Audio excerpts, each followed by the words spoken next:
ये आपका जो identification via databases and register जो सेंटर में था, कौन सा था, just to show you this one, let me clear this one, या ये वाला ओनली स्टेप को लेके यहाँ पे बताया गया है।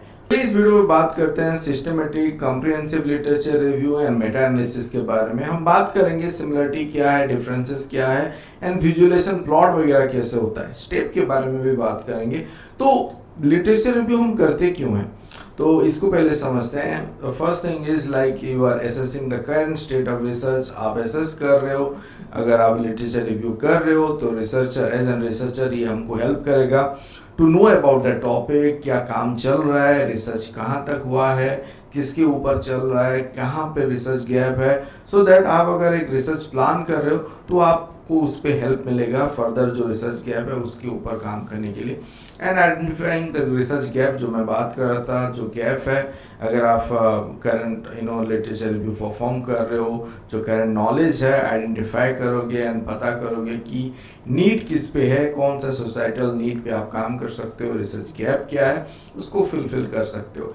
अवॉइडिंग डुप्लीकेशन ऑफ एफर्ट, हाँ ये हो सकता है कि अगर आप लिटरेचर रिव्यू नहीं कर रहे हो, आपको लग रहा है कि इसके ऊपर काम नहीं हुआ है, मुझे इस पे काम करना है, बट आपको बाद में पता चल रहा है कि ऑलरेडी काम हो चुका है बहुत सालों पहले, तो वहाँ पे आप उसको अवॉइड कर सकते हो।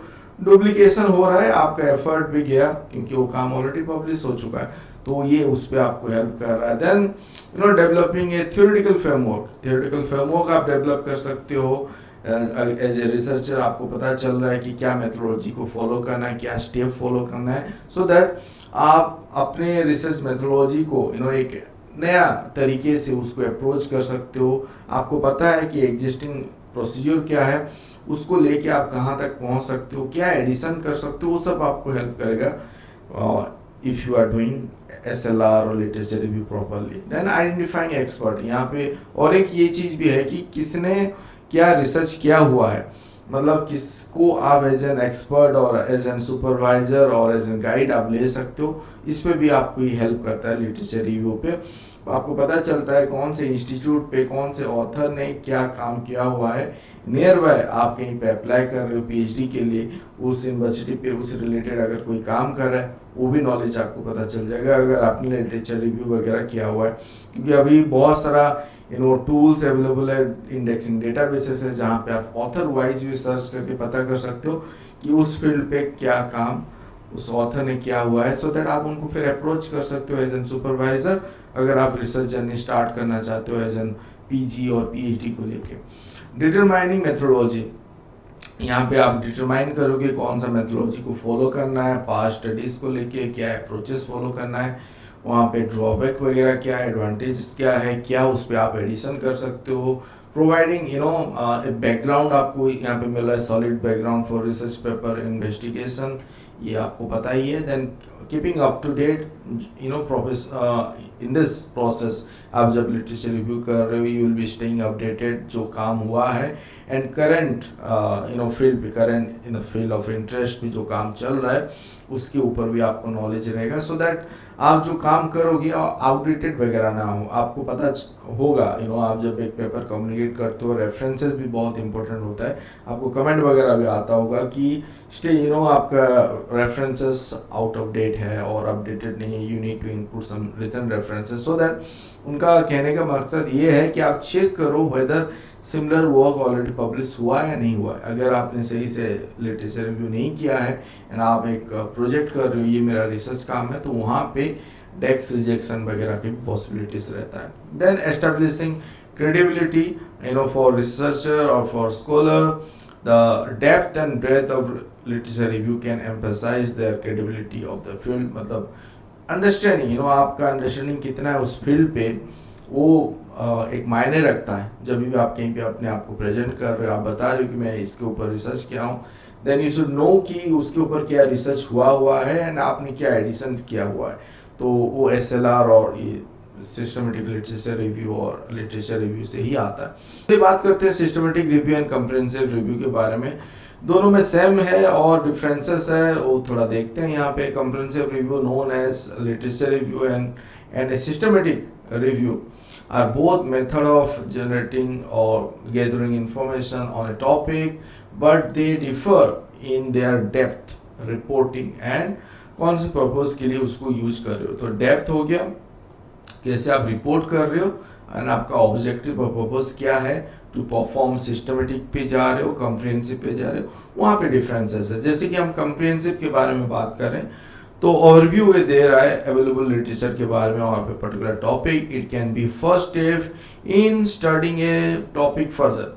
A common mistake in comprehensive review is to give equal weightage to all evidence which can lead to bias। तो ये एक होता है कि इक्वल वेटेज आप दे रहे हो, जो भी आपने टॉपिक, जो भी लिटरेचर फाइंड किया है, जब आप इन्वेस्टिगेट कर रहे हो और आप अपना रिपोर्ट कर रहे हो स्टडी को, आप वहाँ पे इक्वल एविडेंस जो भी मिला है उसको इक्वल वेटेज दे रहे हो, वो कभी कभी बायस की तरफ जाता है, यहाँ पे वो बताया जा रहा है। देन सिस्टमेटिक रिव्यू पे आप जब कर रहे हो, यहाँ पे आप देख रहे हो साइंटिफिक मेथड जो इन्वॉल्व हुआ है, मोर डेप्थ यहाँ पे ज़्यादा है। अगर हम बात कर रहे हैं डेप्थ रिपोर्टिंग एंड पर्पस के बारे में, तो यहाँ पे डेप्थ ज़्यादा है।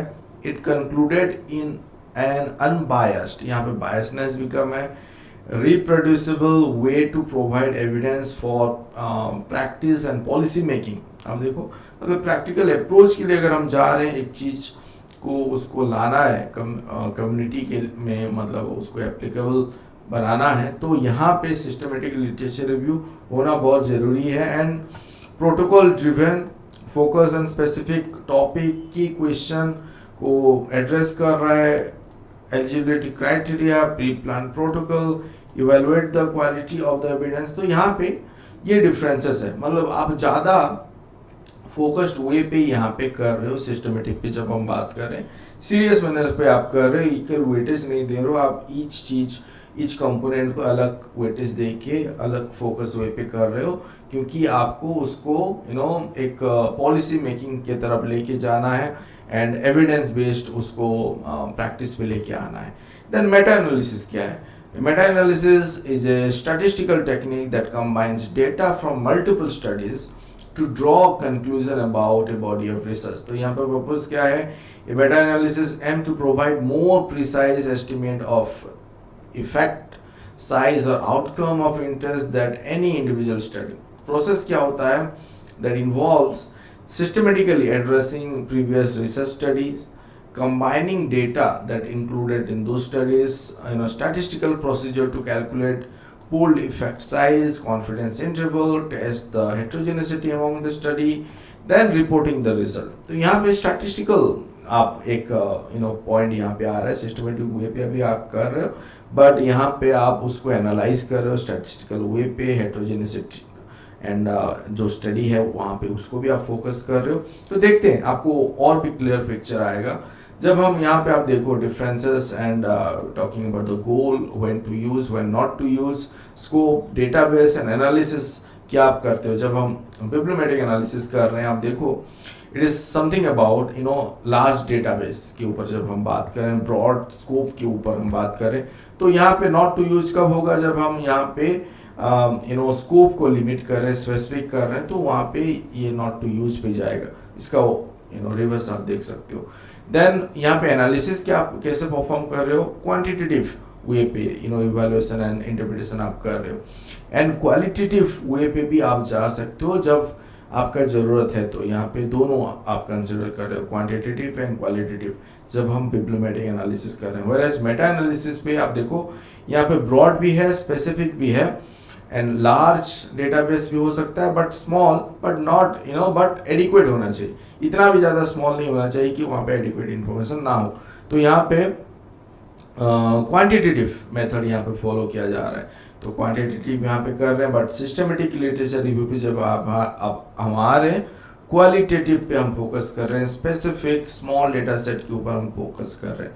तो आप कॉम्प्रिहेंसिव के अगर आप बात करोगे तो somewhere it will be on broader side, but आप जब सिस्टमेटिक लिटरेचर रिव्यू कर रहे हो तो ये specific and smaller data set को फोकस करके क्वालिटेटिव एनालिसिस यहाँ पे परफॉर्म किया जाता है, पर्टिकुलरली इवैल्यूएशन एंड इंटरप्रिटेशन जब होता है। तो स्टेप आप अगर एक स्टेप मेथोडोलॉजिकल स्टेप फॉलो करोगे तो आइडेंटिफाई करोगे, आइडेंटिफिकेशन होता है, डेटाबेस आप सर्च करोगे, रिकॉर्ड वगैरह सर्च करोगे, वहाँ पे फिर देखोगे कुछ डुप्लीकेट रिकॉर्ड है तो उसको हटाना है आपको।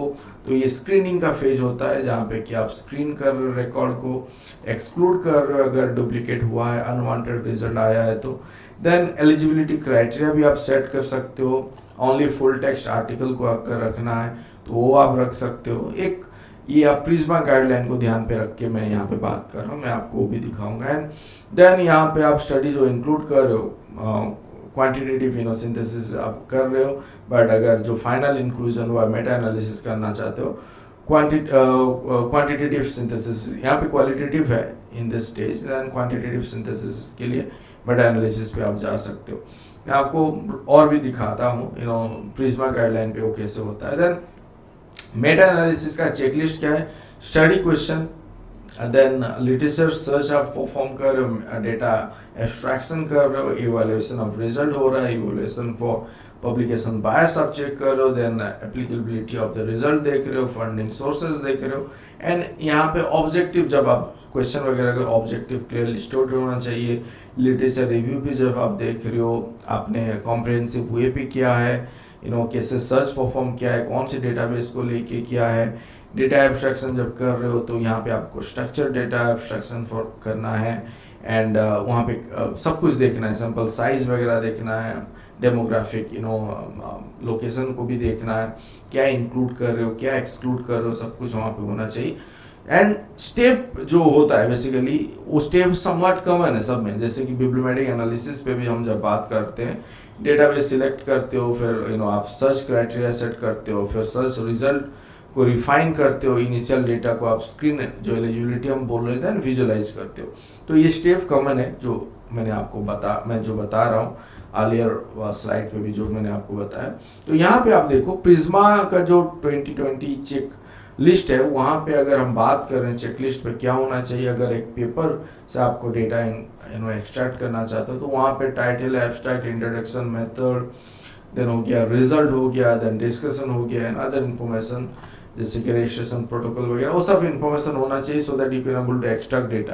एंड अगर हम पर्टिकुलरली एब्स्ट्रैक्ट के बारे में बात करें तो वहाँ पे भी आप देखो title, then the background, method, result, discussion and other section वहाँ पे भी इंक्लूड होना चाहिए। जो स्ट्रक्चर्ड वे, अनस्ट्रक्चर्ड वे पे हो गया, डिस्क्रिप्टिव मैनर पे अगर आप कर रहे हो, इन्फॉर्मेटिव एब्स्ट्रैक्ट पे होता है, तो वहाँ पे भी आपको ये सब चीज़ ध्यान पे देना चाहिए। And this is what Prisma 2020 flow diagram, जो कि अभी ये अपडेटेड वर्जन है, इसको ही फॉलो किया जा रहा है। If any changes will come then also I will report in my channel की ये अपडेट आया। बट अभी आपको अगर लिटरेचर रिव्यू आप परफॉर्म कर रहे हो, SLR कर रहे हो, कोई भी सिस्टमेटिक लिटरेचर रिव्यू करके आपको एक रिव्यू पेपर लिख रहे हो, तो I will recommend that you should use Prisma 2020 guideline और फ्लो डायग्राम।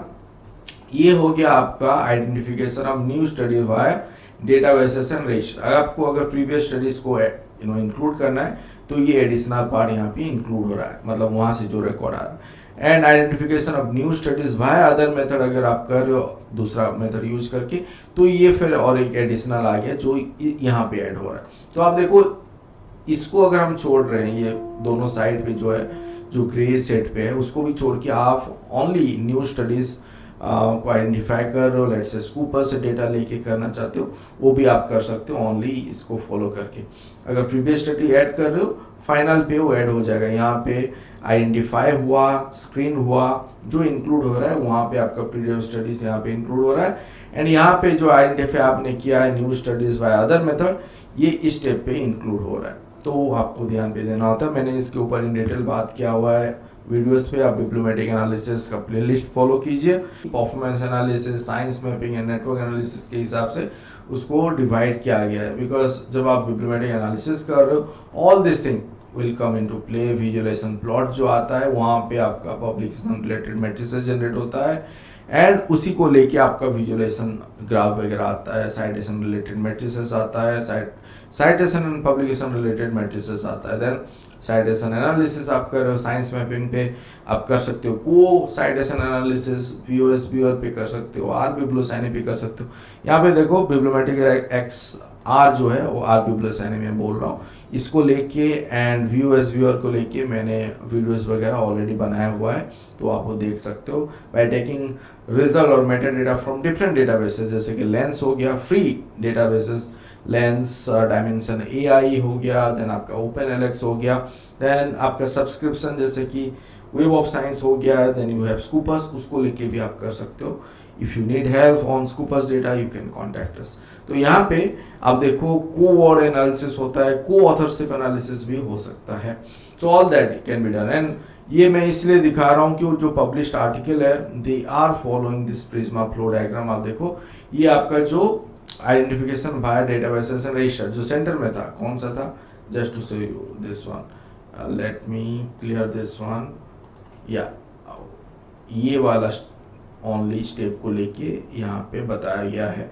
आप देखो यहाँ पे जो बताया गया है आइडेंटिफिकेशन हो रहा है, स्क्रीनिंग हो रहा है एंड इंक्लूजन हुआ है। यहाँ पे यस प्रीवियस स्टडीज को भी कंसिडर किया गया, तो यहाँ पे वो ऐड हो रहा है, तो फाइन, ये आप कर सकते हो। देन कौन से डेटाबेसेस, आप देखो यहाँ पे OpenLX का बात हुआ है।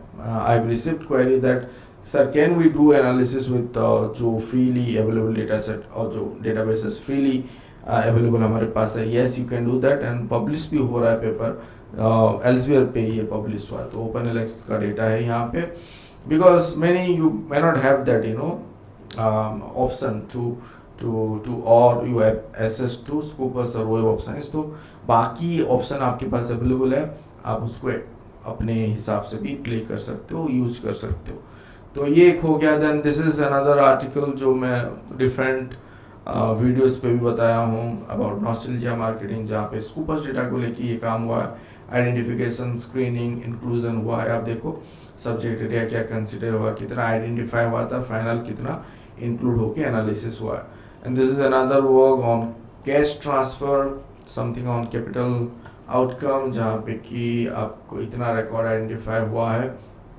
You have to see, you read that article, you will be able to know कि कौन सा डेटाबेस यूज किया गया है, कितना जो डुप्लीकेट है वो एक्सक्लूड किया गया है स्क्रीनिंग स्टेज पे, एंड 6039 आपका आइडेंटिफाई हुआ है, फाइनल स्टडी पे ओनली 44 इंक्लूड किया गया।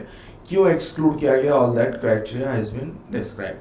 तो ये प्रिज्मा गाइडलाइन को फॉलो करके ही किया जाता है, and this is how the visualisation and mapping result might look like. यहाँ पे और भी एडिशन होता है, मैंने एक ही पेपर से, ये जो पेपर है उसी का ही यहाँ पे plot just to make you people visualise, कि आपको एक विजुअलाइजेशन यू नो बने दिमाग पे कि कैसे होता है रिजल्ट, एंड पब्लिश जो आप करोगे क्या क्या यूज कर सकते हो, जस्ट मैंने रखा है यहाँ पे। आप अपने हिसाब से भी एक्सेल पे अगर आपके पास डेटा है आप अपने हिसाब से भी प्लॉट कर सकते हो, जो आपका जो साइटेशन हो गया और जो पब्लिकेशन आपका ट्रेनिंग प्लॉट वगैरह होता है एंड वो साइटेशन हो गया, अपने हिसाब से भी कर सकते हो। और else you can do it with viewers viewer or biblioshiny. वहाँ पे क्या है कि डेटा अगर आपने उस डेटाबेसेस से जनरेट किया है तो इजी होता है उसको प्लॉट करने के लिए, अदरवाइज आपने मैनुअली गैदर किया हुआ है, मैंने एक वीडियो पे बात किया है, without using those viewers viewer and R biblioshiny, let's say आपने अपने हिसाब से डेटा एक्सट्रैक्ट किया फ्रॉम डिफरेंट